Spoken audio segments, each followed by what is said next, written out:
Hey everybody, how you doing? This is Andy Timmons from McKinney, Texas. I'm sitting here in Wex Trax Studios in McKinney, and this is where we've just finished completing the Andy Timmons Band Plays Sgt. Pepper CD. It's a culmination of, at this point, about 3 years worth of work. Started it several years ago. We'd been doing a version of Strawberry Fields Forever live with the Andy Timmons Band, and I wanted to see, you know, in addition to that track, what I might be able to work up arrangement-wise of other Beatles material. And before I knew it, I'd kind of gone down the path of working on the entire Sgt. Pepper record. And that took about 2 years, actually, of really just working on arrangements and kind of picking away at it, trying to figure out if it was going to work or not.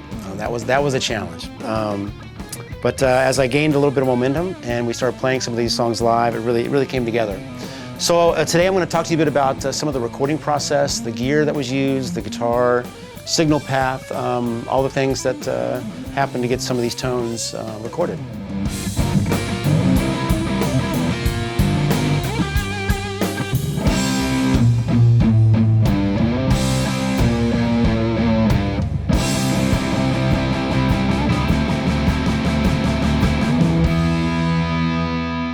The main component was my old AT100 guitar. This is a guitar that was made for me by the LA custom shop of Ibanez back in 1994. It was a culmination of about maybe 3 years worth of searching what my ultimate guitar might be. When I first started working with Ibanez, I think it was about 1991. I was still in the band called Danger Danger back in those days. They had approached me about working with the company and asked me what my ultimate guitar would be, and I really had no idea. I'd never been in a position where I could have any guitar built for me that I wanted. So I just said one with 6 strings would be awesome. But I had this old guitar with this old, you know, no-name neck on it that I really liked a lot. So I sent them that neck, and that was basically the template for this guitar. But it's essentially, yeah, it's an old style alder body, maple neck, with a Wilkinson Godo tremolo. And the tuners have now changed to Godos. And the pickups, over the years of working with DiMarzio, Steve Blucher designed a great humbucker pickup for my last signature guitar, the AT300. And that's called the AT1, which is now in this guitar, and then 2 DiMarzio Cruisers in the neck and middle. The entire record was done with this one guitar, save for When I'm 64, which I use an old 68 Tele. They reissued the AT100, it's called the AT100 CL. When they approached me about reissuing that guitar, I only agreed to do it if we could really get it exactly like this original guitar. There were many steps along the way where we could have cut corners and made it a cheaper guitar. But it was really important to me. If I was going to have a signature model guitar, I really want it to be exactly what I play, because I don't want to be misleading anybody, you know. I always kind of just go back to my old faithful here. Yeah, I just really feel connected with the neck, and so that's what I use. Okay, we're going to go over some of the amplifiers that I was using during the recording process for the Sgt. Pepper record.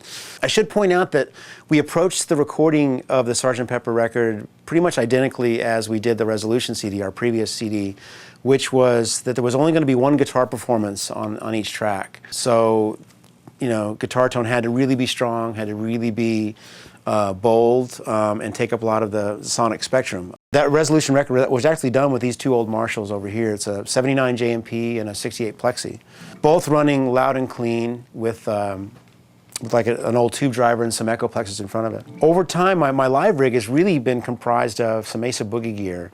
What I'm going to play through initially is the Lone Stars, and then we'll move over to the Stilettos, which have actually taken the place of the Marshalls on this new record.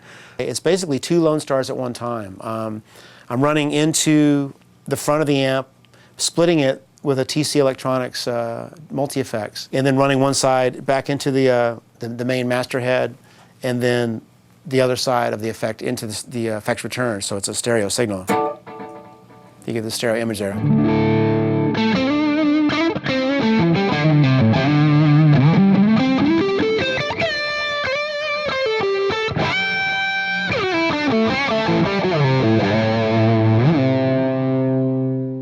So, part of the thing that we did to achieve as bold a tone as possible is that we'd start off with that Lone Star in stereo, but then we would also add sometimes 1 or 2 other amps. And a lot of the tracks on the record ended up being 4 amps on at the same time.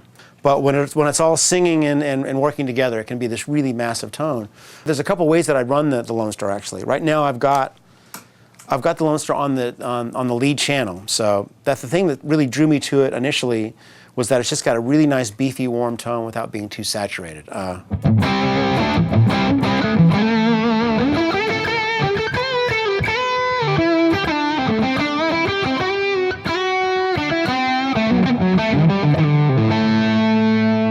that's just the Lone Star with nothing in front of it. But now I'll hit my I've got an exotic BB Andy Timmons signature pedal that they made for me a couple years ago that I really love.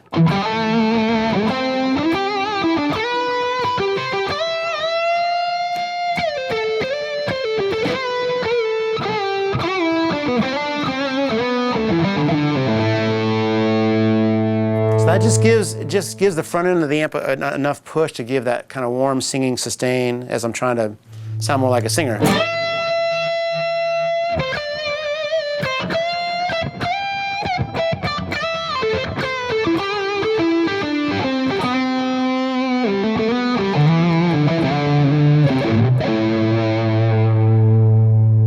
There are times where I also use the clean channel of the Lone Star. I'll put a Carl Martin compressor, not so much, you know, really acting as a compressor, but more of as kind of a level boost. I hit the front end of the Lone Star pretty hard.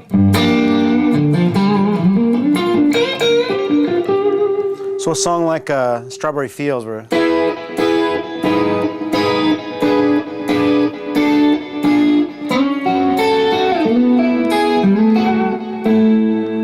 then on that same tone, I'll add my BB preamp that Exotic makes for me, the Andy Timmons signature pedal.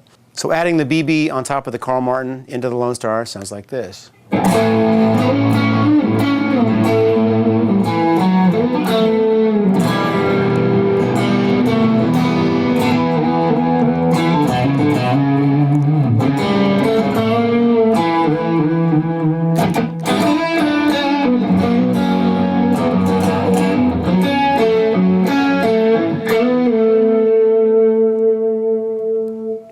And then for certain sounds, we are using the Mesa Boogie Stiletto. The thing about the Stiletto is the first EL34 design Mesa Boogie amp, which I was pretty surprised to find out. Very much going after the British circuitry, the amps like I used on the Resolution CD. But what's been amazing is that since they came up with the Stage 2 Deuce, these amps have been replacing my vintage amps in the studio. We keep going back and forth, but the Mesas keep winning out. So it really kind of replicates some of that tone that I got on the Resolution CD. And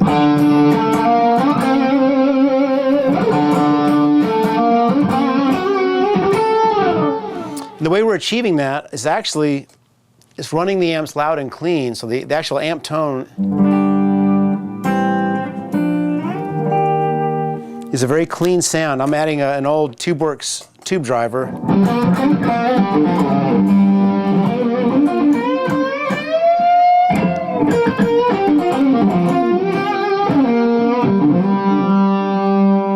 And that's being fed into two vintage Maestro EP3 Echoplexes.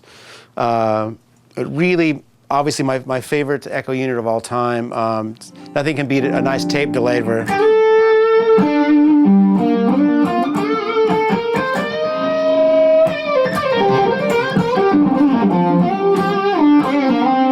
this gives a really nice kind of ambience, little halo around the note as you're playing.